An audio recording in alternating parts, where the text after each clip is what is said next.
नमस्कार, मैं अमरीश कुमार। जनादेश चर्चा में आप सबका स्वागत है। आजम खान को लेकर के जो पुलिस प्रशासन तो लगातार जल्दीबाजी हड़बड़ी करता ही था। करीब 100 केस उनके खिलाफ थे, जिसको लेकर के वो तमाम अदालतों के चक्कर काट रहे थे। सुप्रीम कोर्ट से राहत मिली। उसके बाद अभी जो मामला आया है, जो चुनाव का था, जिसपे पहले चुनाव आयोग ने भी उसको संज्ञान में लिया। उसके बाद अदालत के जो जज साहब थे, उन्होंने भी काफी हड़बड़ी दिखाते हुए, वो बीमार हालत में थे, उसके बावजूद उनके बयान दर्ज कराना, सारे काम किए गए और उनको सजा दी गई 3 साल की। जिसके बाद विधानसभा अध्यक्ष ने, शायद कोर्ट की कॉपी भी नहीं आई हुई, उससे पहले उनकी विधायकी रद्द कर दी। इतनी हड़बड़ी की जरूरत क्या थी?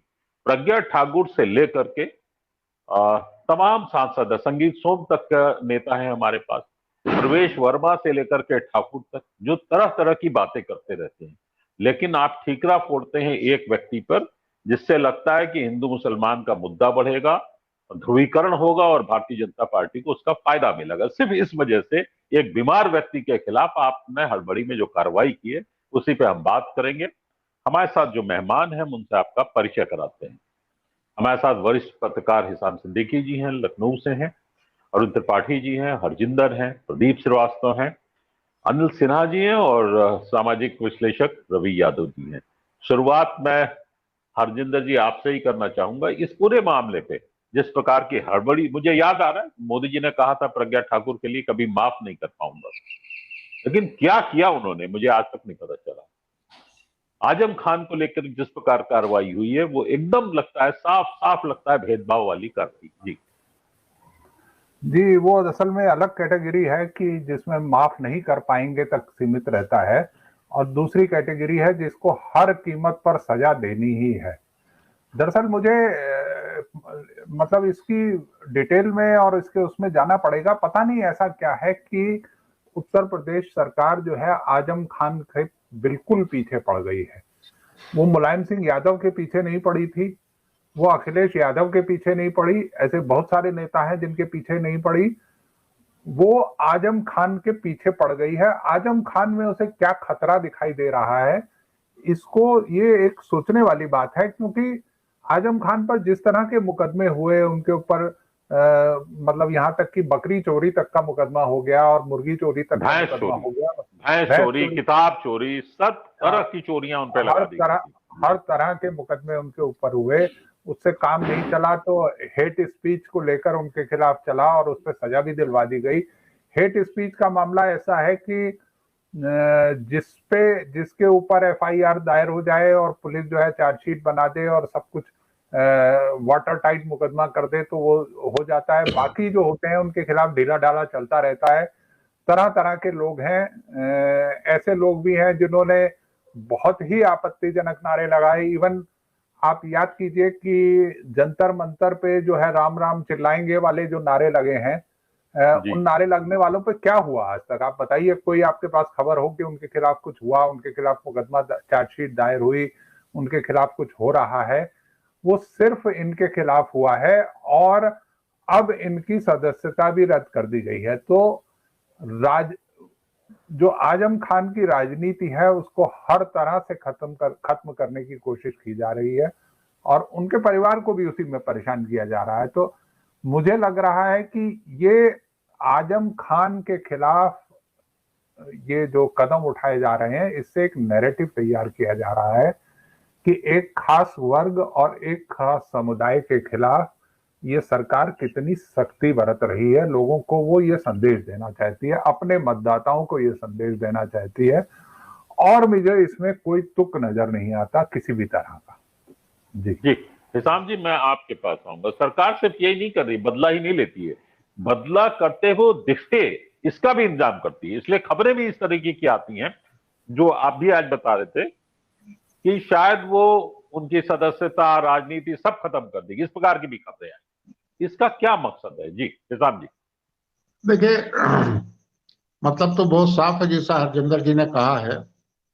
आजम खान उत्तर प्रदेश में एक सिंबल बन गए हैं और सिंबल ये बन गए हैं कि सरकार प्रदेश के मुसलमानों को ये मैसेज देना चाहती है कि देखो आजम खान जैसे इतने पावरफुल आदमी के साथ ये किया जा सकता है, तो तुम लोग अपनी हैसियत समझ के रहो। अगर खामोशी से रहना है नंबर 2 के शहरी बनकर तो ठीक है, वरना फिर समझ लो क्या हो सकता है। और देखिए ये पॉलिटिकल लेवल पर जहां तक हेट स्पीच का सवाल है, आजम खान की हेट स्पीच की शिकायत में एक शिकायत ये भी कि उन्होंने ये कहा था अपने भाषण में 2019 में कि जब से नरेंद्र मोदी देश के प्रधानमंत्री बने हैं मुसलमानों का जीना दूभर हो गया। इस बात को भी हेट स्पीच शामिल किया गया है। मैं ये जानना चाह रहा हूँ, ठीक है देखिए अदालत अदालत की उतनी गलती नहीं मानी जा सकती, हालांकि अदालतें आजकल बिल्कुल क्या बताया जाए क्या हो गई हैं, लेकिन अदालतें नहीं रही हैं।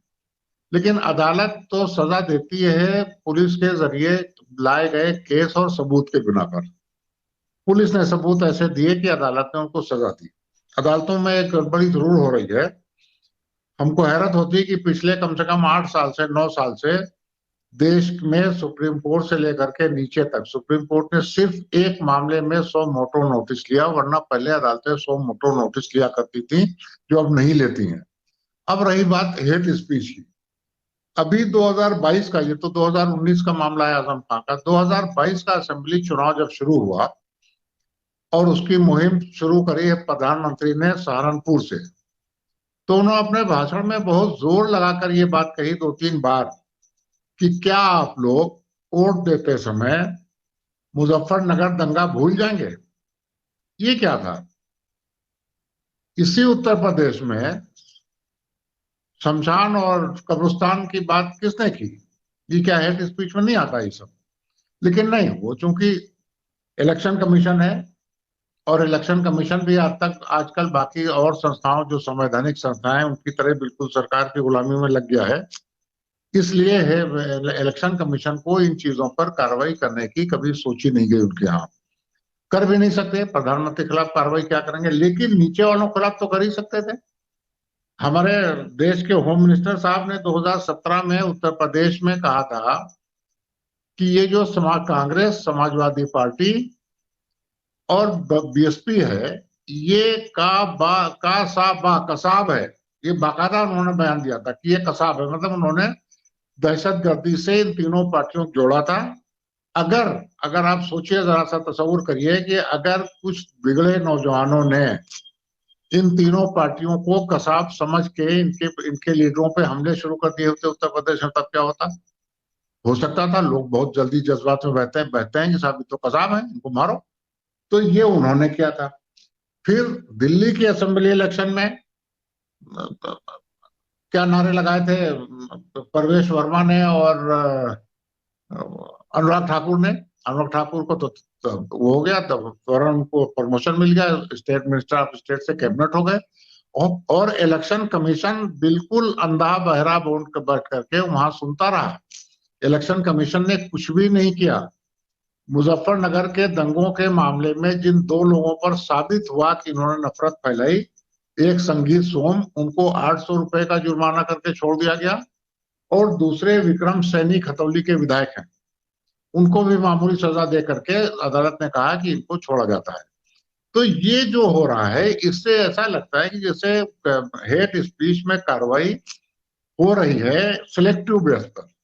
आजम खान के खिलाफ हो गई।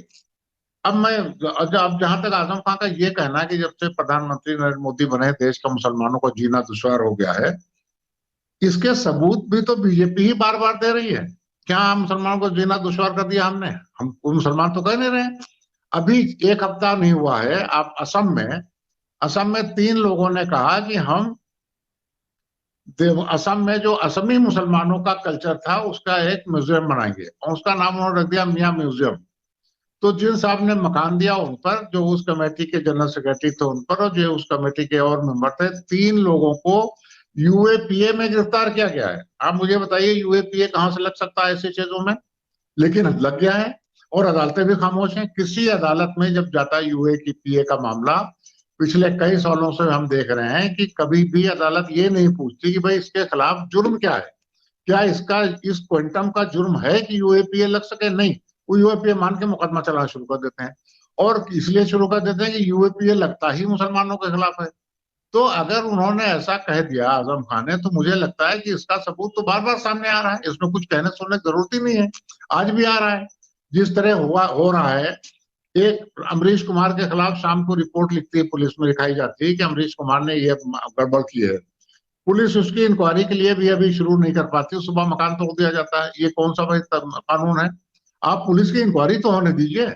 ऐसे ही आजम खां के मामले में जब जज ने उनको 3 साल की सजा सुनाई और फिर 25,000 रुपए के पैरोल पे छोड़ भी दिया, तो और ये कहा कि 1 हफ्ते का टाइम इनको हम देते हैं, ये हाईकोर्ट चले जाएं।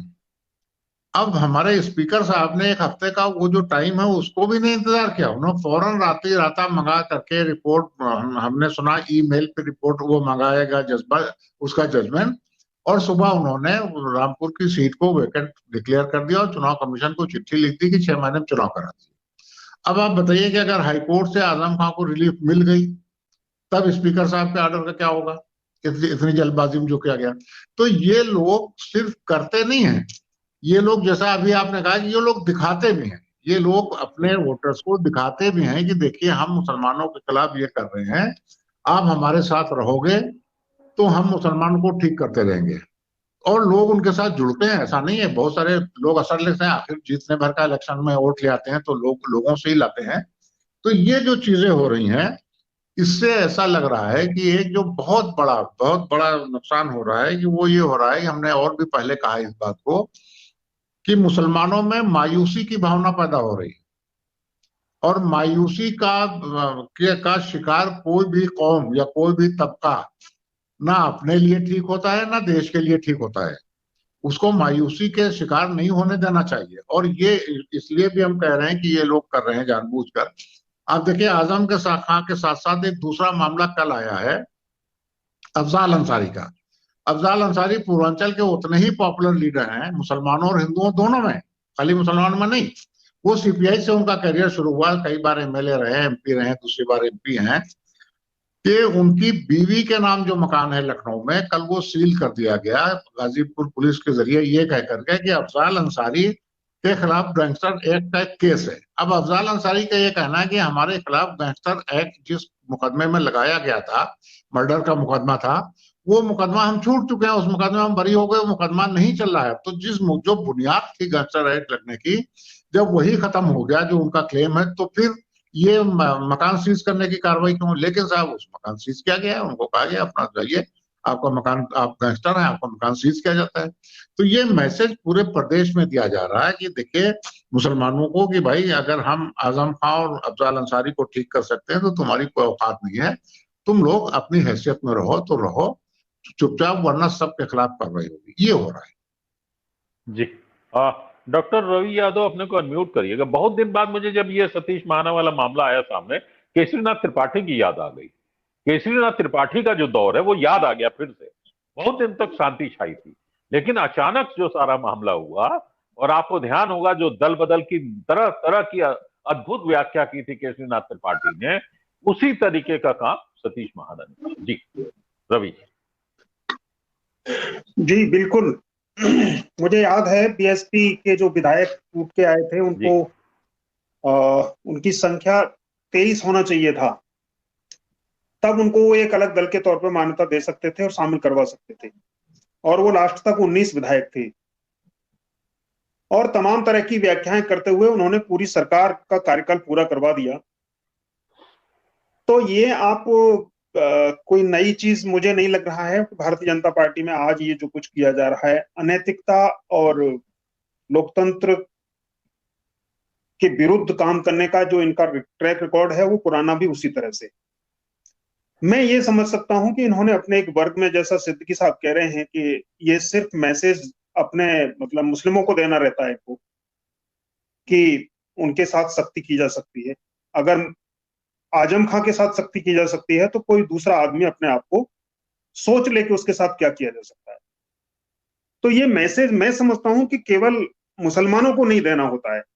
उन्होंने एक इतने लंबे समय में जो कुछ एक तैयार किया है, एक नैरेटिव तैयार किया है, एक बड़ा वर्ग तैयार किया है अपने सोशल मीडिया के द्वारा, और उस वर्ग में एक चीज भरी गई है उसको उन लोगों के दिमाग में कि हमारी जो तमाम सारी समस्याएं हैं जो हिस्टोरिकली, उन सबके लिए एक खास वर्ग जिम्मेदार है। यानी हमारे जो तमाम जो परेशानियां हैं उनके लिए हमारे साथ इतिहास में जो गद्दारियां हुई हैं वो सब एक खास वर्ग के द्वारा की गई हैं, और हमारी जो तमाम समस्याएं हैं उसे एक खास वर्ग के द्वारा है। तो ये जो खास वर्ग है, अगर मैं उसको प्रतीक के तौर पे खास ही नाम ले लूं कि मान लो ये अब्दुल है, तो ये अब्दुल बहुत बहुत गद्दार है, बहुत गया गुजरा है, इसको किसी भी नैतिकता से कोई वास्ता नहीं है।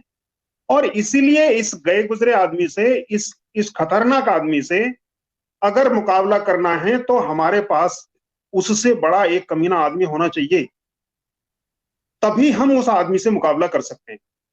उससे ज्यादा हमें एक अनैतिक आदमी चाहिए। तो आज की तारीख में लोकतंत्र में आप भारतीय जनता पार्टी ने जो एक वर्ग तैयार किया है, अपना समर्थक वर्ग, उसके लिए एक तो नैतिकता की कोई बात नहीं है। अनैतिक हैं आप, बढ़िया बात है। आप अत्याचार कर रहे हैं दूसरे के साथ, और अच्छी बात है। आप अलोकतांत्रिक हैं, और अच्छी बात है। आप तानाशाह हैं, आप, और अच्छी बात है। तो ये स्थिति आज की नहीं है। आप देखें उस समय उसको आपद धर्म कहा गया था। तो ये जब अपने लिए जब भी इस तरह की स्थितियां आती हैं, चाहे वो किसी के साथ भी किया जाए, वो उनके लिए अपनी व्याख्याएं वो बदल लेते हैं। आश्चर्य होता है जनता के अपने निर्णयों पर कि वो उसको किस तरह से लेते हैं। आज की तारीख में मुसलमान खतरे में है, मुसलमानों के साथ दिक्कत हो रही है। मैं समझता हूं ये बहुत छोटी व्याख्या हो जाएगी, इसमें कोई दो राय नहीं है। मुसलमानों के साथ, आजम खां के साथ बहुत ही प्लानिंग्स के साथ में ये सब कुछ किया जा रहा है, क्योंकि आजम खां शुरू से एक पंचिंग पैड रहे हैं भारतीय जनता पार्टी के लिए। उनके तमाम सारे ऐसे बयान हैं जो उन्होंने कहा नहीं है। मैं आजम खां को काफी नजदीक से जानता हूं और मैंने कई बार उनको सुना भी है। मैं समझता हूं कि उनकी एक भी स्पीच आज तक मैंने इस तरह की नहीं सुनी है जिसमें वो कभी सांप्रदायिक विद्वेष फैलाने की बात कर रहे हैं। जिस स्पीच में ये सब बात कही गई है, उस समय भी बजरंग बली और अली का, बजरंग बली की बात कही गई थी इधर से, भारतीय जनता पार्टी की तरफ से। तो आजम खान ने उसमें भी बजरंग बली के, उन्होंने कहा कि अली और बजरंग बली दोनों मिल गए हैं और फिर ये दोनों मिलके अब दुश्मन की नली तोड़ दें। मैं कहूंगा अली और बजरंग बली दोनों मिलके दुश्मन की नली तोड़। तो वहां भी वो अली और बजरंग बली दोनों को मिला देने की बात कर रहे हैं, वहां अलग कर देने की बात नहीं कर रहे हैं। सांप्रदायिक तौर पर कभी भी, हाँ ये है इनके लिए बहुत आसान है टारगेट मुसलमान होने की वजह से। और आजम खां की जो स्पीच रहती है वो बड़ी, मतलब मैं जो व्यक्तिगत तौर पर समझ सकता हूं वो ये है कि आजम खां से बेहतरीन कोई व्यंग कहने वाला आदमी, जो इतनी अच्छी भाषा में जो पंच कर मारने वाला आदमी, बहुत कम वक्ता मिलेंगे आपको इस तरह के। जब वो कहते हैं तो बात को बहुत चुभती बहुत है। तो दो ही तरीके हैं, या तो आजम खां बोल रहे हैं तो या तो ताली या तो गाली। लेकिन जहां तक यहां सवाल है, ये बहुत निराशाजनक है कि जिस तरह की स्थितियां की गई हैं। एक तो कोर्ट ने जिस तरह की जल्दबाजी दिखाई, और दूसरा फिर विधानसभा अध्यक्ष को ये सब जो किया गया। 7 दिन का टाइम था, कोर्ट ने खुद दिया हुआ है अपील करने का जो टाइम है, आखिर कम से कम उतना टाइम तो इनको देना ही चाहिए था। और जैसा कि सिद्दीकी साहब कह रहे थे, निश्चित रूप से अगर ऐसी स्थितियां आती हैं कि अगर वो आगे जाके कोर्ट इनको सुनता है और ये मान लेता है कि नहीं इस तरह का कुछ नहीं हुआ है, तब फिर विधानसभा अध्यक्ष क्या करेंगे। एक बात। दूसरी बात यह है, अभी सिद्दीकी साहब ने जो कहा, विक्रम सैनी का जो उदाहरण दिया, मैं वहां ये कहना चाहता हूं, विक्रम सैनी को 2 साल की सजा हुई है, और जिस सुप्रीम कोर्ट के जिस डिसीजन के तहत ये सदस्यता रद्द की जा रही है आजम खां की, वो डिसीजन 2 साल या उससे अधिक, यानी जिन जनप्रतिनिधियों को, एमएलए, एमपी, एमएलसी, राज्यसभा सदस्यों को जिनको 2 साल या अधिक की सजा हुई है, उनकी सदस्यता रद्द होगी। तो 2 साल की सजा विक्रम सैनी को हुई है। विक्रम सैनी की सदस्यता समाप्त नहीं की गई है, आजम खां की सदस्यता समाप्त की गई। और आजम खां के साथ कोई ऐसा ये नहीं कि ये इतना ही हो रहा है। हो सकता है आप किसी को लगे, मैं कहता हूं 52% के करीब माना जाता है रामपुर में सिर्फ मुसलमान। किसान आंदोलन के बाद एक विधानसभा क्षेत्र ऐसा है वहां पर, जिसमें बिलासपुर विधानसभा क्षेत्र, जहां पर सरदारों की अच्छी संख्या है, काफी संख्या में सरदार है, मतलब कम से कम 70-80 हजार सरदार है वहां। इसके अलावा आप वहां का जो एक एरिया है जिसमें कम से कम 45 से 50 हजार यादवों की संख्या है रामपुर लोकसभा में। तो सारे सरदारों ने वोट दिया, सारे गांधीवादियों ने वोट दिया, सारे अंबेडकरवादियों ने वोट दिया, सारे हिंदुओं ने वोट दे दिया, सारे जैन बौद्ध ने वोट दे दिया भारतीय जनता पार्टी को। और आप आश्चर्य करेंगे कि 85,000 मुसलमानों ने वोट दे दिया भारतीय जनता पार्टी। क्या यह संभव है? क्योंकि दो ही कैंडिडेट लड़ रहे थे वहां उस समय, भारतीय जनता पार्टी कैंडिडेट था और दूसरा आजम खां का कैंडिडेट था। लोगों को वोट नहीं डालने दिया गया। पुलिस के द्वारा लोगों को इतनी सख्ती की गई कि बहुत सारे लोग घर में रह गए। और क्योंकि उसके पहले 100 मुकदमे खुद आजम खान के ऊपर और तमाम समर्थकों के ऊपर मुकदमे लगा दिए गए हैं, तो बहुत एक आम आदमी, इतना आसान नहीं होता है उसके लिए कि वो लोकतंत्र के लिए फाइट करने बाहर जाएगा जब कोई सुनने वाला उसको नहीं दिखाई दे रहा है। दिख रहा है कि आजम खान बंद हो सकते हैं और 2 साल तक जेल में रह सकते हैं। तब उस स्थिति में मैं अगर बाहर गया और उनके तमाम समर्थकों में आज भी जेल में हैं, तब वो वोट डालने किस तरह से जाएं? उसी का परिणाम हुआ कि आप देखेंगे लोकसभा में जिस तरह से जो सीट हारे हैं आजम खान, मैं कतई मानने को तैयार नहीं हूं कि वो एक कोई फेयर इलेक्शन था। वो किसी हालत में फेयर इलेक्शन नहीं था। वो उसमें आप 2 ही कैंडिडेट लड़ रहे हैं। या तो आप इतना अच्छा काम कर रहे हैं कि मुसलमान भी आपको 85,000 वोट दे देता है। 52% मुसलमान है, 48% हिंदू है, और हिंदुओं में भी यानी 48% में सिख भी है, 80-85,000, और 45,000 के करीब यादव भी है। सारे जाटवों ने भी वोट दे दिया। तो क्या ये कोई लॉजिकल दिखाई देता है? ठीक है, अब उनका है जिस तरह का चल रहा है, वो चला रहे हैं उसको। लेकिन ये 2-3 मैसेज हैं। वो एक तो वही जैसा सामने का अपने लोगों के लिए भी मैसेज है कि हमारे पास उनसे ज्यादा अनैतिक व्यक्ति है, हमारे पास इतना मतलब एक कठोर आदमी रखते हैं हम अपने पास जिसका नैतिकता से, जिसका लोकतंत्र से कोई वास्ता नहीं है, और हम उनको सबक सिखा के रहेंगे। तो एक तो मैसेज अपने लोगों के लिए है, दूसरा आजम खां के लिए है, तीसरा समाजवादी पार्टी के कार्यकर्ताओं के लिए मैसेज है कि जब आजम खां के साथ कुछ हो सकता है तो जरा आंदोलन और इस तरह की चीजों से जरा दूर रहना, नहीं तो हम आपको भी उठा के बंद करें। तो ये 2-3 तरह के मैसेज हैं, डराने के लिए किया जा रहा है। और निश्चित रूप से जो किया जाता है, और ये एक तो खास चीज तो ये इनके साथ है, और उसका कारण वही है कि इनका नैतिकता से इससे कुछ लेना देना नहीं है। बहुत सारी तरह की सरकार हुआ करती जब लोग समर्थकों करते, लेकिन वो जिस काम के लिए रात का इंतजार करते थे, आज ये काम इनके या रात में भी हुआ है तो उसको खाने की कोशिश की जाती है ताकि लोगों को डराया जाए। डॉक्टर रवि यादव, आपकी आवाज भी कट कट कर रही है। मैं दोबारा आपके पास आऊं, मैं प्रदीप के पास जाता हूं। चुनाव आयोग ने अभी जो है अखिलेश यादव से जवाब मांगा है कि आप बताइए, आपने आरोप लगाया था तमाम कॉन्स्टिट्यूंसी में मुसलमानों के, इनके जो है यादवों के नाम काटे गए। ये काम समाजवादी पार्टी का या चुनाव आयोग का है? ये किसका काम है पहले तो ये समझना चाहिए। चुनाव आयोग जिस तरीके से काम कर रहा है, हेट स्पीच के मामले में कई उदाहरण आ गए सामने। विधानसभा चुनाव हुआ, उसमें आप देख लीजिए, पिछला लोकसभा चुनाव उसमें हुआ, सजा किसको होती है एक जगह। जी प्रदीप जी। देखिए, ये मामला बहुत ही गंभीर है और बहुत ही खतरनाक है। हेट स्पीच अपने आप में खतरनाक था, जो उसने माहौल को बहुत खराब किया, देश के पूरे माहौल को खराब किया, और इसको लेके बहुत चिंता थी। लेकिन जिस तरह से कॉन्ट्राडिक्शन और जिस तरह से संवैधानिक संस्थाओं और कानून की धाराओं से खिलवाड़ हो रहा है, उसको अपनी तरह से इंटरप्रिटेट कर एक पक्षी माहौल किया जा रहा है, वो बहुत डेंजरस है। और इस मामले में आपने जो शुरुआत में कहा वो एकदम सही है कि हम बेशर्म हैं, लेकिन बेशर्मी हम जता के रहेंगे। मतलब आप कुछ भी कहो, हम खिलवाड़ करेंगे, लेकिन हम आपको जताएंगे भी कि हमने खिलवाड़ किया है कानून के साथ या लोकतांत्रिक व्यवस्था के साथ। देखिए, पिछले 10 दिन में 3 कोर्ट से रिलेटेड 3 मामले सामने आए। मैं यहाँ पे आजम खां को एज ए इंडिविजुअल नहीं ले रहा हूँ। आजम खां एक मैसेज है, लेकिन उसके पहले बहुत से मैसेज आ चुके हैं और बहुत से मुस्लिम हेट स्पीच या इस तरह के मामलों में अंदर किए जा चुके हैं।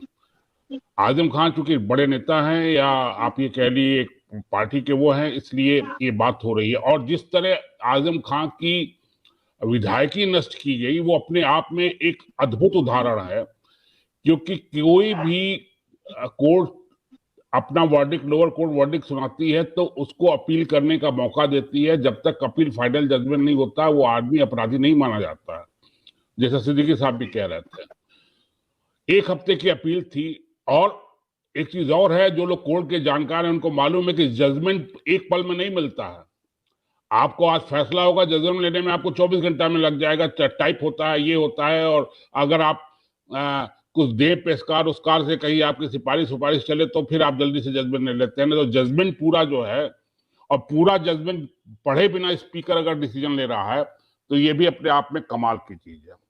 देखिए, मैं कह रहा था कि 10 दिन में 3-4 कोर्ट से हेट स्पीच या माहौल को खराब करने को लेके आए हैं।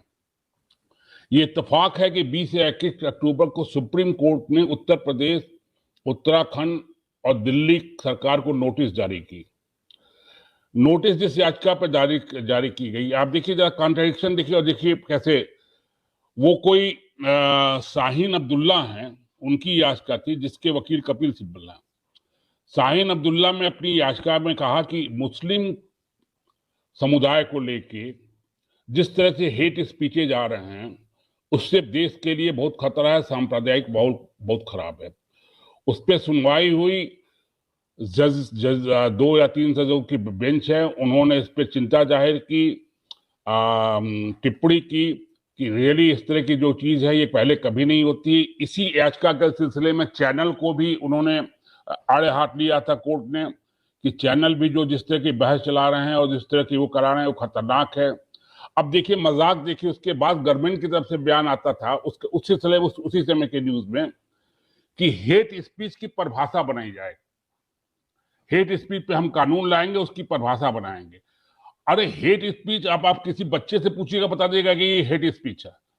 खैर आप परिभाषा बनाइए, कानून, इसमें कानून क्या बनाना है, ऑलरेडी कानून है, बिना कानून के आप कार्रवाई कर रहे हैं। ये जो यूएपीए है, बिना कानून के आप इसके तहत कार्रवाई कर रहे हैं। शाहीन अब्दुल्ला ने ही तो मांग की कि साहब इनके ऊपर यूएपीए के तहत कार्रवाई की जाए।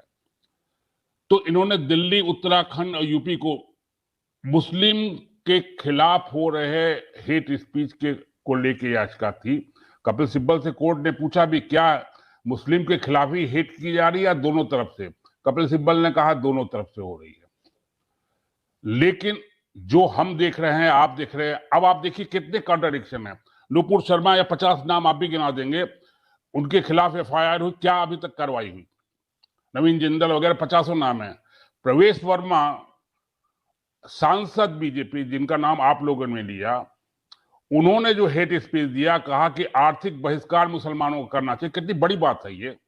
आप बनारस साड़ी उद्योग से लेके किसी भी आप उसमें चले जाइए तो हिंदू मुसलमान, किसी भी फैक्ट्री, किसी भी कार्य उसमें कहने से हिंदू मुसलमान साथ काम है। लखनऊ का आप उसका काम देख लीजिए, अगर वो कर रहे हैं क्या नाम है, चिकनकारी का काम कर रहे हैं तो जो बेच रहे हैं वो हिंदू हैं, आप कर ही नहीं सकते। लेकिन प्रवेश वर्मा के खिलाफ, आपको आश्चर्य होगा, प्रवेश वर्मा के खिलाफ हेट स्पीच, ये मामला उछला तो प्रवेश वर्मा के खिलाफ हेट स्पीच का मामला नहीं दर्ज हुआ। मामला दर्ज हुआ आयोजकों के खिलाफ जो ऑर्गेनाइज कर रहे थे। फिर जंतर मंतर पे, और वो जितेंद्र नारायण जो धर्म संसद में बोला था, उसकी जमानत हो गई। तो कोर्ट भी जो कर रही है, पुलिस जो कर रही करे, पुलिस तो मतलब सरकार के अधीन में, सरकार कहे कि दाएं चलो दाएं चलेंगे, बाएं चलेंगे बाएंगे, उनका विवेक तो पहले भी खत्म था, अब तो एकदम खत्म हो चुका है। लेकिन जब इलेक्शन आयोग, जुडिशियरी ये सारी चीजें ऐसे कर रही हैं तो आप सोच लीजिए मामला कितना खतरनाक। मैं एकदम मानता हूं, मैं इसको एकदम मानता हूं कि हेट स्पीच के खिलाफ कार्रवाई हो, हेट स्पीच के खिलाफ एक्शन लिया जाए। लेकिन इस तरह के एक्शन थोड़ा ना, आप ब्यूरोक्रेसी को गाली दे रहे हैं, हर नेता गाली देता है। अभी अभी अभी यहाँ छठ को लेके आपके सांसद ने दिया, पूरा चैनल उछाल रहा है।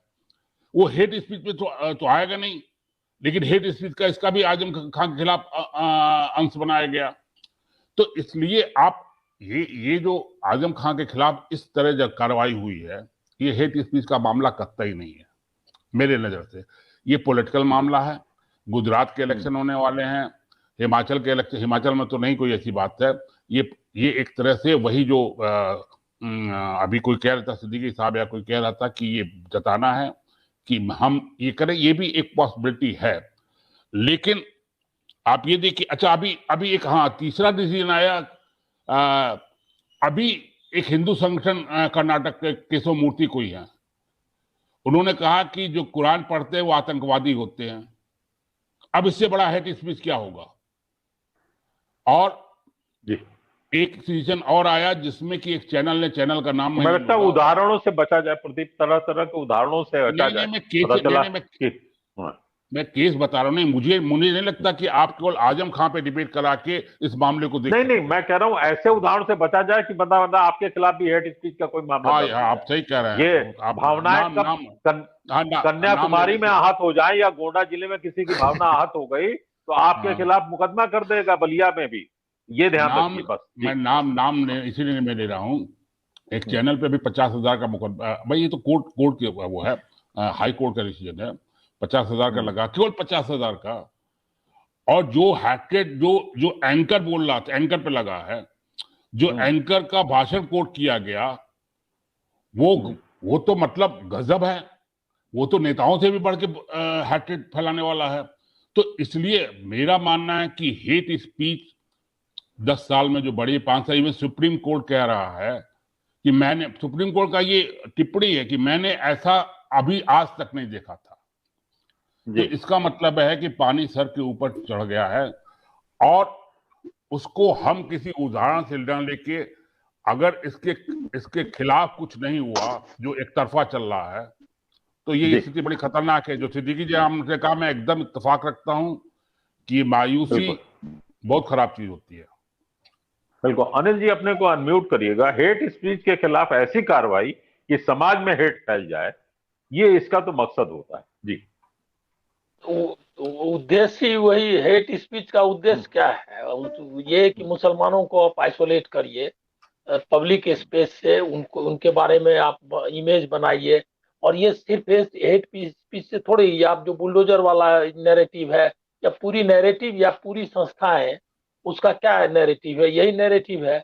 और जो चल रहा है हिस्ट्री का जो आप देखिए, आप सोशल मीडिया में आप नजर आएगा, जो सब वेबसाइट्स हैं वो आजकल इतिहास में बहुत इंटरेस्टेड हो गए कि औरंगजेब किस तरह का था, और अकबर जो है वो भी सेकुलर नहीं था। और सबसे ज्यादा क्या कि उनके हरम के बारे में चर्चा करके ये पूरा एक इमेज बनाया जा रहा है। वो हेट स्पीच जब आपको सामने आता है तो आपको दिखाई देता है, उस पर डिबेट होता है, लेकिन ये पूरा का पूरा नैरेटिव चल रहा है जिसमें इतिहास, भूगोल सब शामिल है। और उसमें वो उसके आधार पे उसको ये कर रहे हैं। आप देखिए, आप और बड़े बड़े ये हैं, अखबार हैं जिनमें वो अभी चलने लगा है। और उसमें जो है कश्मीर से लेकर के सारा जो इतिहास है, भूगोल है, उसके बारे में चर्चा होती है। और मुगल काल को टारगेट करके करते हैं। तो ये सब उस सब का पैकेज है। लेकिन सबसे दिक्कत हमको ये लग रही है कि आजम खान का मामला हो या कोई भी, जहां साफ साफ डिस्क्रिमिनेशन और पूरी जो मशीनरी है, जो जुडिशरी है, सारी संस्थाएं लगी हुई दिखाई देती हैं, उसके खिलाफ जो होना चाहिए वो कहाँ दिखाई दे रहा है। तो वो जो पॉलिटिकल पार्टीज हैं वो इकट्ठा होकर के रेस्टोरेशन, जो लोकतंत्र के जो बुनियादी, जो सब बुनियादी उनकी संस्थाएं हैं, उसके लिए जो होना चाहिए वो क्या है। इसमें आप देखिए, अब आजम खान का मामला एकदम क्लासिक है अभी, इसीलिए कि इसमें विधानसभा की संस्था है, इसमें चुनाव आयोग है, अदालतें हैं। आपका सारा का सारा, मतलब पुलिस से लेकर के पूरी जो संस्थाएं हैं वो आपको दिखाई देती है कि किस तरह एक तरफा काम कर रही हैं। और ये सिर्फ मुसलमान और इसके सामने नहीं है, वो आप नक्सलवादियों का ही मामला है। आप देख लीजिए कि इस तरह से अब हो गया है जैसे कि जो मार्क्सवादी विचारधारा या जो कम्युनिस्ट हैं, उनको लग रहा है क्या कि वो जैसे देशद्रोही हैं। अब वो एक दो मामले, अगर हिंसा, साफ साफ है कि जब तक आप हिंसा भड़काते नहीं है, मतलब हिंसा के भड़काने का साफ मामला नहीं आता है, तब तक आप उनको नहीं कर सकते उनके खिलाफ कार्रवाई। लेकिन अब एक जनरल ओपिनियन बन रहा है। तो आप ये पूरा का पूरा देखना चाहिए कि लोकतंत्र विरोधी जो मामला है, अभिव्यक्ति की स्वतंत्रता का मामला है, साथ में कम्युनलिज्म है, मुसलमानों को टारगेट करने, ये सब है। लेकिन इसके खिलाफ आप कर क्या रहे हैं? इसके खिलाफ कुछ नहीं है। अभी आजम खान का ही मामला आया, कौन सी आप देखिए, मैं तो इसके लिए उनको भी कहूंगा कि कौन सा इंटेलेक्चुअल, कौन सा पब्लिक इंटेलेक्चुअल, या जो ये क्या कहते हैं पॉलिटिकल पार्टीज हैं या संगठन है, वो क्यों नहीं सामने आई कि भाई ये कैसे, इस तरह का कैसे हो सकता है कि आप वहां अभी फैसला हुआ और अभी आप तुरंत जो है वो उसके खिलाफ कार्रवाई कर लें, कुछ संस्थाओं की सैंक्टिटी रहेगी या नहीं, इसके खिलाफ कहाँ कुछ हो रहा है, वो कोई कहीं आपको दिखाई नहीं देगा। और चर्चा हमारी हो रही है कि हेट स्पीच में, हेट स्पीच क्या है और क्या है, वो तो साफ सही कहा किसी ने कि हेट स्पीच तो कोई बच्चा भी बताएगा कि हेट स्पीच क्या है। प्रवेश वर्मा का वो भाषण जो है वो हमने सुना वहां चैनल्स पे, साफ साफ बता रहे हैं। और बहुत ही मतलब वो भी है कि जो एक कहीं पर आया था कि हंस के बोलने से वो काम नहीं, हंस के नहीं उन्होंने कहा, उन्होंने बकायदा ललकार करके कहा है, लेकिन कोई कार्रवाई नहीं है। तो ये जो इसको हमको लग रहा है क्या कि इसके बारे में ये पूरा लोकतंत्र का जो माहौल चल रहा है और जिस तरह का मतलब ये मतलब आतंक ही समझिए एक तरह से कि बना, मतलब आतंक का माहौल है कि आप न कुछ बोल सकते हैं न ये कर सकते हैं। ये इसका अगला है कि सिर्फ एक कम्युनिटी को टारगेट करने का नहीं, बल्कि आप कुछ बोल नहीं सकते, आपको डर डर के, अभी आपने ही कहा ना कि भाई आप जो है सो आप पे ही हो जाए, तो ये सब पूरा का पूरा जो है वो है डराने वाला माहौल। और इसके खिलाफ लेकिन मुझको जो पॉलिटिकल पार्टी संगठन और पब्लिक इंटेलेक्चुअल्स जिसको आप कहते हैं मीडिया के लोग, उनको जिस तरह से आना चाहिए वो नहीं आ रहे हैं, ये चिंता की ज्यादा बड़ी बात। जी पहले तो मैं एक सवाल, चूंकि हमारे हाँ मैं उसी पे कर रहा हूँ, उसी पे इसलिए कर रहा हूँ जिस चीज की पुष्टि न हो, अगर आप उस बात को जाने देंगे तो ये जो मुकदमे का जो खेल है, इस खेल में हम लोग अखबारों में रहे, एक नहीं 50 मुकदमे झेल चुके हैं, डरने की बात नहीं है। आप जवाब क्या देंगे? आपके पास कोई फैक्चुअल इंफॉर्मेशन अगर ठीक ठाक है तो सीना ठोक के बोलिए कि भाई ये जानकारी मेरी सत्य है, ये सिर्फ कहना है। अगर आपने कोई भी गलत जानकारी दे दी, कल मोदी जी जो फेक न्यूज की बात कर रहे हैं वो भी एक बहाना है, ये ध्यान रखिएगा। जी हाँ, अमरीश जी कुछ कह रहे हैं, मैं इसका जवाब दे दूं। ये जो भी मैंने कहा ये पब्लिश मैटर है, कोर्ट के डिसीजन टिप्पणी का मैटर है। जो मैं अपने से जो मैंने इसीलिए बचा कि चुनाव आयोग पे या कोर्ट पे मैं ज्यादा न बोलूं, संवैधानिक संस्थाओं के खिलाफ उतना न जाऊं। आप सही कह रहे हैं कि किसी बात पे कभी भी वो बहाना हो सकता है, इसलिए बहाना होगा, जाहिर सी बात है। आपकी बात सही है, आपकी बात सही है। उसकी वजह यह है कि आपको पता है मेरठ कोर्ट में प्रभात जी मूंगफली खाते हुए जाते थे और दिन भर खराब होता था, जरा सी बात पे किसी ने मुकदमा कर दिया। अरे वो छोड़िए ना, मतलब मैं आपको उदाहरण देता हूं, इनको नहीं पता है, हम लोग पत्रकारिता से आए और मुकदमे झेलना कोई मुश्किल काम नहीं होता है, सब लोग को मुकदमे हो जाते हैं। हिसाम जी कुछ आप कह रहे थे। आप अमरीश जी जिस जमाने की बात कर रहे हैं कि मुकदमे झेलना बड़ा आसान था पत्रकारों के लिए, उस जमाने में पत्रकार पे मुकदमा अगर चलता था तो मैसेज पब्लिक में ये जाता था कि ये आदमी बहुत अच्छा पत्रकार है, बिल्कुल निष्पक्ष है, इसलिए इस पे मुकदमा दायर हुआ है। और सरकारें ऐसे लोगों के खिलाफ हाथ धो के नहीं पड़ती थी। आप भूल जाइए, आज के दिन में वो माहौल नहीं है। आप बताइए 100% लगा दिया जाएगा साहब, 100% सच बात दिखाई बनारस में मिर्जापुर में कि साहब वहां नमक और रोटी खिलाई जा रही बच्चों को, जिस पत्रकार ने क्या, वो बेचारे दुनिया में नहीं है, उनके खिलाफ क्या नहीं हो गया। ये तो 100% सच बात थी।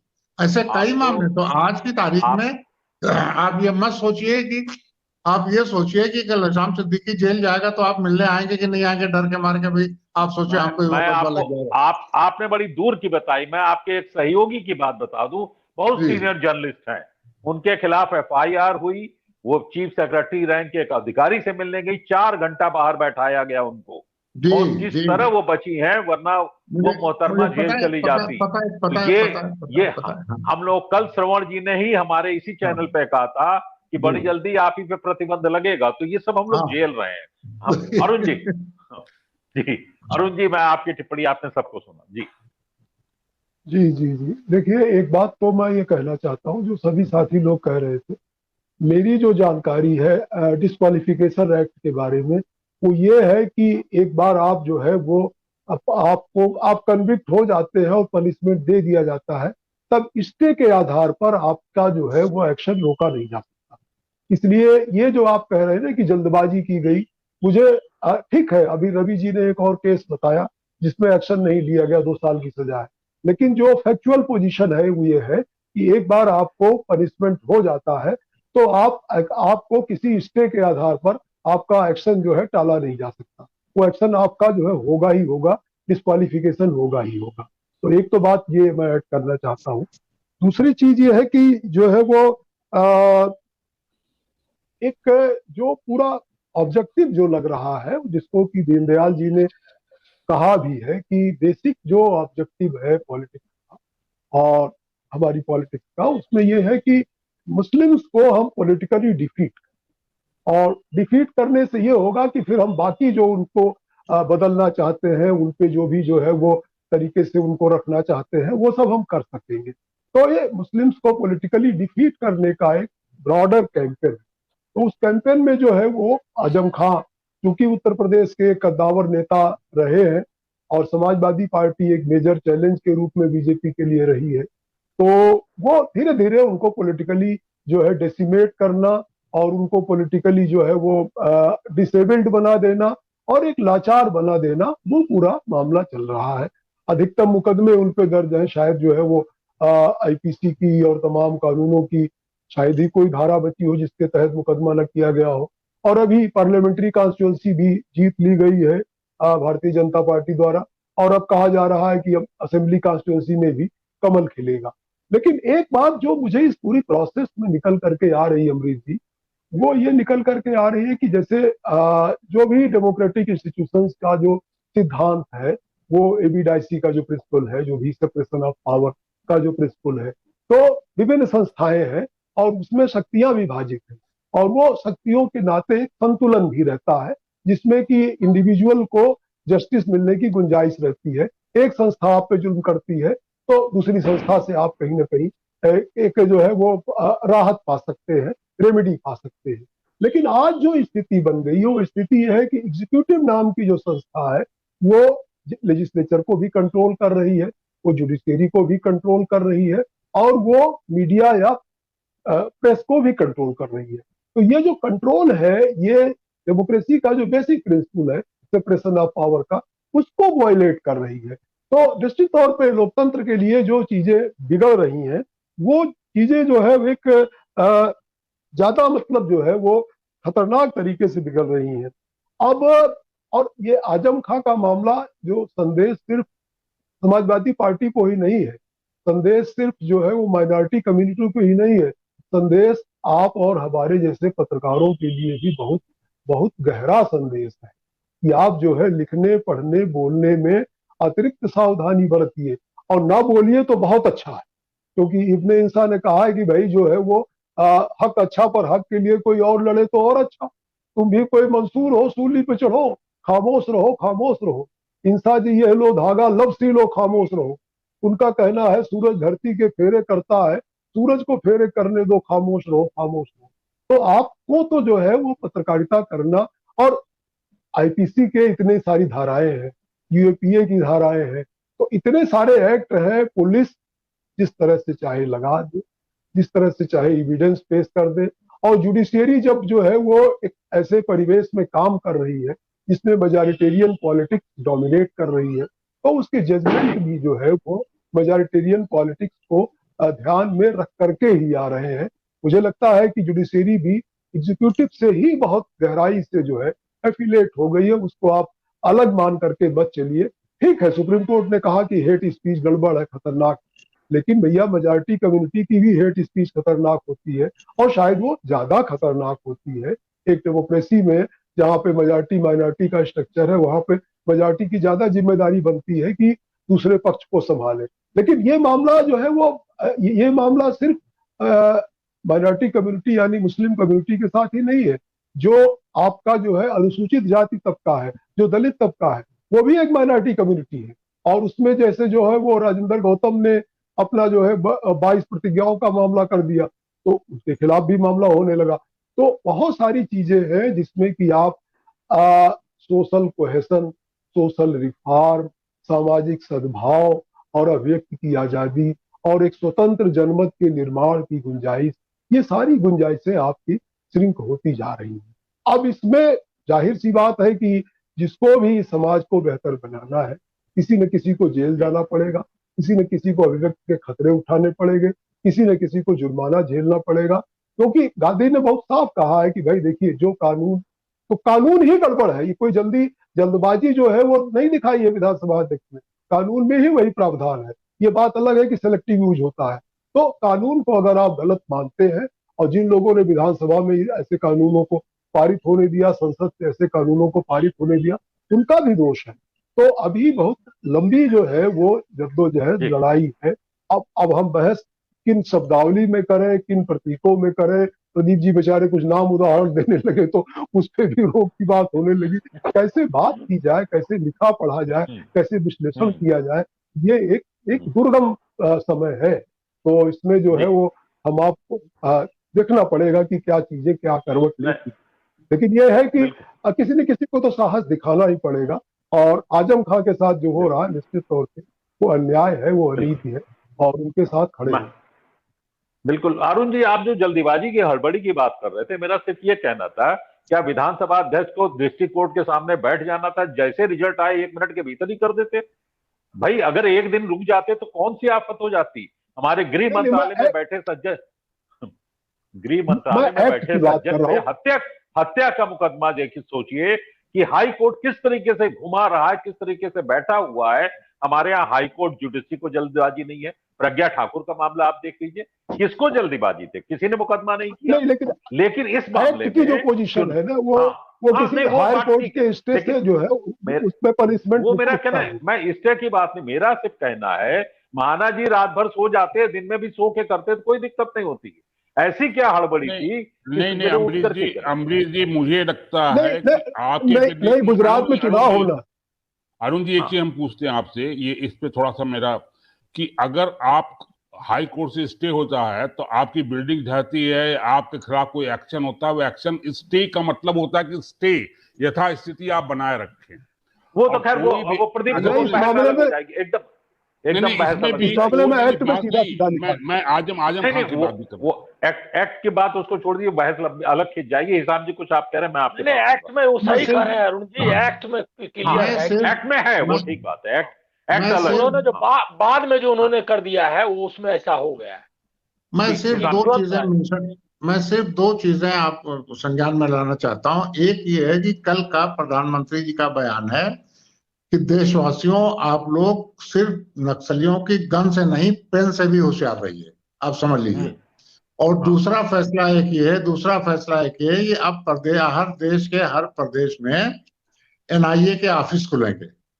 आप मुझे बताइए कि आज की तारीख में देश में कौन सा दहशतगर्दी का खतरा है, कौन सी दहशतगर्दी हो रही जो एनआईए हर जगह चाहिए, लेकिन है इसलिए कि एनआईए का इस्तेमाल जिस तरह हो रहा है वो होगा। अब दो बातें, और दूसरी बात ये मैं कहना चाह रहा था कि 2013 में सुप्रीम कोर्ट के एक जज साहब ने फैसला दे दिया कि अगर किसी पब्लिक रिप्रेजेंटेटिव को 2 साल की या उससे अधिक की सजा होती है तो उसकी मेंबरशिप चली जाएगी। उसकी सबसे ज्यादा मुखालफत तो हमारे जो बड़े आजकल अकलमंद बन रहे हैं राहुल गांधी ने की थी। नाश करके बैठे हैं इन लोगों ने भी कम गुनाह नहीं किए हैं। अगर वो कानून बनाने का काम पार्लियामेंट का था, सुप्रीम कोर्ट का नहीं था, लेकिन सुप्रीम कोर्ट ने कह दिया तो मान लिया गया वो, और राहुल गांधी ने बिल पाड़ दिया जो ला रहे थे मनमोहन सिंह। खैर, लेकिन वो कानून बात पास होने के बाद, सुप्रीम कोर्ट के उस ऑर्डर के बाद देश में सिर्फ 2 लोगों को ये सजा मिली है जिनकी मेंबरशिप गई है, एक लालू यादव को और एक आजम खां को। ये भी ध्यान रखिएगा।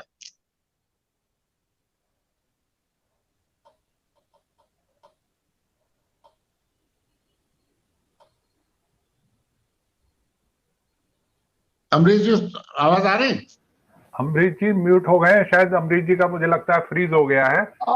अमरीश जी अपने को अनम्यूट करें अमरीश जी। नहीं वो फ्रीज हो गया है।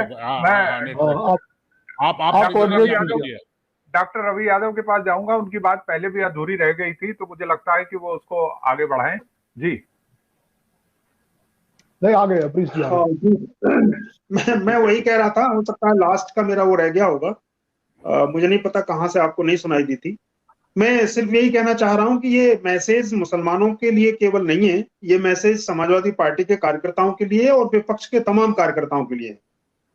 साथ साथ मतलब ये कि आजम खान एक बड़े लीडर हैं, एक कद्दावर लीडर हैं, तो आजम खान के खिलाफ अगर कार्रवाई हो सकती है तो तमाम जो और लोग जो जो जो विरोध की और मुखर आवाजें हैं उनको सोचना पड़ेगा कि वो सरकार के खिलाफ आवाज उठानी है या नहीं उठानी है। जब आजम खान के खिलाफ कार्रवाई हो सकती है तो मैंने आपको सुनाई दिया हो तो रामपुर लोकसभा चुनाव का जिक्र किया था, जहां 52% ये माना जाता है कि लोग मुस्लिम आबादी। हाँ, ये पूरी बात आ गई थी जी। जी, ये तो वाली बात अब मैं वही कहना चाह रहा हूं, जहां तक सवाल इनका है कितने अच्छी तरह से ये सरकार चला रहे हैं। यूएपीए का आप देखेंगे तो जो इस समय जो उसमें 96 लोगों से यूएपीए इलाहाबाद हाई कोर्ट ने वापस लिया उत्तर प्रदेश में। तो आप और यूएपीए जैसा कानून जिसमें आप सालों साल लोगों को रगड़ देते हैं, जमानत भी नहीं हो सकती, तो आप किसी के खिलाफ भी बिना किसी सबूत के इस तरह के केस ला देंगे, तो ये लोकतंत्र के लिए आज की तारीख में, समानता के लिए, समता के लिए, बंधुत्व के लिए, धर्मनिरपेक्षता के लिए, समाजवाद के लिए जो लोग भी चिंतित हैं उन सब के लिए चिंतित होने की बात है, सिर्फ आजम खान की बात नहीं।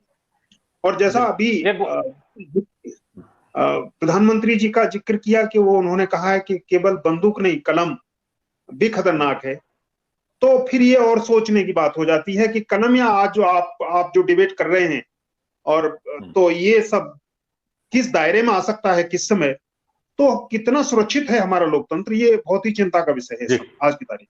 मैं एक उदाहरण इसमें देना चाहूंगा। कुछ साल पहले मैंने एक खबर लिखी थी, सीमा आजाद का मामला था, आपको याद होगा इसाम जी। पुस्तक मेले से लौट रहे थे, उनको गिरफ्तार कर लिया गया था, बड़ी धाराएं लगाई थी। मेरी आईजी से बात हुई तो मैंने कहा कि क्या मामला है, कब उनके पास से नक्सली साहित्य बरामद हुआ, तो मैंने कुछ पुस्तकों के नाम पूछे। उन्होंने जो बताया कार्ल मार्क्स से लेकर के बाकी सबके चेगवेरा वगैरह, मैंने कहा ये सारी किताबें तो मेरे पास भी हैं। तो कहने नहीं आपका मामला अलग है। मैंने कहा ये कौन सा मामला है। तो इस प्रकार से आपको कभी भी जो किताबें आपके घर में रखी हैं ये नक्सली बता करके बंद करने के लिए काफी है। और पीछे तो नाम भी दिख रहा है, आपको सबूत की जरूरत नहीं, हमारे पीछे ही मिल जाएंगी बहुत सारी किताबें। तो ये जो सरकार का कामकाज का तरीका है। जी, आप कुछ कह रहे हैं रवि जी? मैं सिर्फ एक सेंटेंस कह रहा था सर, वो किताब ही नहीं, आप कुकर भी रखेंगे, खाना तो बनाएंगे ना घर में। कुकर बम पकड़ा गया था ना आपके यहाँ, किस तरह से उस आदमी को आतंकवाद में बंद किया गया, और आज की तारीख में क्या है उस केस में। जी, मैं अमरीश जी एक चीज कहना चाह रहा हूं कि ये जो बीजेपी ने नैरेटिव सेट किया है वो नैरेटिव बहुत हद तक काम कर रहा है। मैं ये देखना चाह रहा हूं कि आजम खान ऐसे कद्दावर नेता की गिरफ्तारी के बाद, उनकी विधानसभा की सीट जाने के बाद, इस तरह के फैसले के बाद समाजवादी पार्टी और दूसरी पार्टियां किस तरह से एक्शन ले रही हैं, किस तरह से उसके लिए कर रही हैं। क्योंकि पहली ड्यूटी समाजवादी पार्टी की होती है क्योंकि आजम खान उनके बड़े नेता थे। दूसरी ड्यूटी, जैसा कि यादव जी भी कह रहे थे और लोग भी, कि अगर विपक्षी पार्टियां इस केस को लेकर सामने, लेकिन आजम खान की जगह मुझे लगता है आजम खान की जगह अगर कोई दूसरा कोई रहता, मुस्लिम की जगह कोई हिंदू के खिलाफ होता ये, तो पार्टियां खुल के ये नैरेटिव है। ये जी, मैं बिल्कुल, मैं आपका इस पे जवाब पहले दे दूं कि लालू यादव हिंदू नेता है, पहली चीज ध्यान रखिए। जिस तरह परेशान किया गया है शायद ही किसी उस कद्दावर नेता को परेशान किया गया होगा। कौन सामने आया, किसने प्रदर्शन नहीं, मैं अच्छा, दूसरी चीज, एक चीज और ध्यान रखिए, जब हम लोग ये बात करते हैं आजम खान की, तो लोग तत्काल समाजवादी पार्टी पे हमला करते हैं, विपक्ष पे, ये क्या कर रहे हैं, जबकि ये पूरा मामला भारतीय जनता पार्टी के लोगों का बैठाया हुआ है। उस पे हम जब निशाना साधते हैं तो तुरंत उसको डाइवर्ट करने का जो प्रयास किया जाता है वो उचित नहीं। अरे सुनिए भाई, आप बीजेपी के खिलाफ क्या कर रहे हैं? मैं अरे यार क्या करेंगे, जरा आप सलाह दे दीजिए, पहले आप 2-3 सलाह दीजिए। प्रदर्शन, धरना, फिर मुखालफत। अरे तो कब करेंगे? आज ही तो मामला आया है भाई। हाँ, वही आज आप, मेरा कहना कि आज का दिन बहस ये करने का है। अमरीश जी, आप एज ए जर्नलिस्ट, आप ये, मैं कह रहा हूँ आगे क्या करेंगे ये देखते हैं। मैंने कहा मेरा कहना ये आज का दिन नहीं है, आज का दिन ये है, विधानसभा अध्यक्ष ने जो कहा हम उस पर बात कर रहे हैं, उसको मत डाइवर्ट करिए। उसके लिए कल परसों नरसों बात होगी, क्या कर रहे हैं क्या नहीं कर रहे हैं। आज विधानसभा अध्यक्ष पे जब हम बात करेंगे तो आप सपा को लाएंगे, हम जब सपा पे बात करेंगे तो आप बसपा को लाएंगे। ये उचित नहीं है। आज का मुद्दा ये है कि विधानसभा अध्यक्ष को क्या हड़बड़ी। एक मिनट, आरोप आप लगा रहे हैं कि नहीं, मैं आरोप नहीं लग, मेरा कहना है बहुत सारे क्वेश्चन है, सुबह एक डिबेट हो चुकी है हमारे इसी पे कि समाजवादी पार्टी क्या करी। आप देख लीजिए 12:30 बजे शरद प्रधान ने पूरी डिबेट की है इसके ऊपर। वो मुद्दा अलग है, ये मुद्दा ये है कि विधानसभा अध्यक्ष ने क्यों हड़बड़ी दिखाई। तो हम उस पे उसी के इर्द गिर्द रहे। हरजिंदर जी, मैं अंतिम टिप्पणी आपकी लूंगा क्योंकि हमारा दूसरा कार्यक्रम। देखिए, इस सरकार की सबसे बड़ी जो दिक्कत है, जहां पर दिक्कत है कि वो उसको अपने बारे में कोई भ्रम नहीं है। उसके लक्ष्य जो हैं वो बहुत स्पष्ट है और उसको वो कहती है, बाकायदा कहती है। उसने सारी संस्थाओं का सांप्रदायिकरण कर दिया है। पुलिस का हो चुका है, प्रशासन का हो चुका है, अब बाकी जो संस्थाएं बची हैं, मैं नाम नहीं ले रहा हूं, उनका भी इसी क्रम में होने जा रहा है। आपको मैं एक उदाहरण देता हूं कि पिछले दिनों सुप्रीम कोर्ट में एक मामला आया यूनिफॉर्म सिविल कोड का। तो उसमें सरकार ने साफ साफ कहा कि विभिन्न धर्म, एफिडेविट दिया है, एफिडेविट में साफ साफ कहा कि विभिन्न धर्मों के जो कानून हैं वो देश की एकता में बाधा बन रहे हैं। तो ये सरकार कोई भी चीज छुपा नहीं रही है, कोई वो नहीं है, वो बिल्कुल साफ साफ है। तो इसलिए हमारे सामने चुनौती ज्यादा बड़ी है कि इससे कैसे लड़ा जाए। बहुत सारी सांप्रदायिकता कांग्रेस के दौर में भी दिखती थी, लेकिन वो छुपी हुई होती थी, वो अलग ढंग से आती थी। यहाँ जो कुछ भी है वो खुला खेल हो रहा है। अरुण जी कुछ कह रहे हैं, 1 मिनट। जी अरुण जी। मुझे अमरीश जी ये लगता है कि एक जो मेगा नैरेटिव जो सेट करना है ये है कि एक तो विपक्ष जो है इस देश का नकारा है और विपक्ष की साख नहीं है, और दूसरी चीज जो विपक्ष के नेता है वही दरअसल समाज में नफरत फैला रहे हैं, और बाकी जो सत्तारूढ़ दल के नेता है वो समाज में प्रेम और सद्भाव फैला रहे हैं। और जैसे ही आजम खान को सजा हुई तो मैं कोई नौजवान मेरे से कह रहा था ऐसे ही कि जो है देखिए साहब ऐसा है, ये तो इतने मामलों में फंसे हुए हैं और हर बार कहीं ना कहीं जो है उलझ जाते हैं, तो ये तो गड़बड़ आदमी लगते हैं पूरी तरह से। अच्छा, और आपकी पत्रकारिता के भी तमाम लोग इस बात से आजम खां के फंसने से बड़े प्रसन्न भी हैं, जिन्होंने मुजफ्फरनगर दंगों के मामले में एक रिपोर्ट आई थी और उसमें कुछ बड़े चैनलों के लोग शामिल थे और उस रिपोर्ट के आधार पर उन पे एक्शन होने जा रहा था क्योंकि पार्लियामेंट की असेंबली की कमेटी बनी। तो आजम खान ने अपने कार्यकाल के दौरान बहुत सारे लोगों से एक तरह से रूखा व्यवहार या जो भी नहीं किया है तो ठीक व्यवहार, तो उसके नाते भी एक बड़ी जो है जमात है जो इन तमाम चीजों से एक नैरेटिव करती है। लेकिन कुल मिलाकर के जो मेजर मामला यह है कि विपक्ष को दागदार करना, विपक्ष जैसे ही उठने की कोशिश करे उसको कहीं ना कहीं कोई और झटका दे देना, और खासकर माइनॉरिटी कम्युनिटी के जो भी कद्दावर नेता है उनको डिफेम करना। तो इस तरह से मेजॉरिटेरियन पॉलिटिक्स और विपक्ष विहीन राजनीति का रास्ता जो है निरंतर साफ किया जा रहा है। और सारा जो है, बांग्ला में कहावत है जत्तो दोष नंदो घोष, मतलब जो गड़बड़ी है वो सब विपक्ष और माइनॉरिटी पे डाल। तो ये पूरा जो है कहानी है और इसी तरह से सेट की जा रही है। आप लोग, हम लोग और विपक्ष के नेता इस कहानी का पर्दाफाश कर सके तो लोकतंत्र का कल्याण होगा, उद्धार होगा। नहीं कर पाएंगे तो इस शिकंजे में फंसे रहेंगे, जनता जब करेगी तो भी। हमें लगता है कि बहुत से हमारे नेटवर्क की प्रॉब्लम है, बहुत सारे उल्टे सीधे कमेंट जो हैं साइड में आ गए हैं जो ये दबाने का पूरा मामला है, जिससे कि हम कहीं से भी कतई सहमत नहीं है, जो तमाम उठपटांग की है। तो मैं अभी इसी वजह से 2 बार कट चुका हूं क्योंकि नेटवर्क की बहुत ज्यादा दिक्कत है और कहीं भी हाथ डालिए तो वो कमेंट, तमाम लोग उल्टे सीधे कमेंट करते रहते हैं साइड में, उसी से हम बचना भी चाह रहे थे। जी, आज की चर्चा को यहीं समाप्त करते हैं। कुछ देर बाद हमारा दूसरा कार्यक्रम होगा। नमस्कार, शुभ रात्रि। नमस्कार।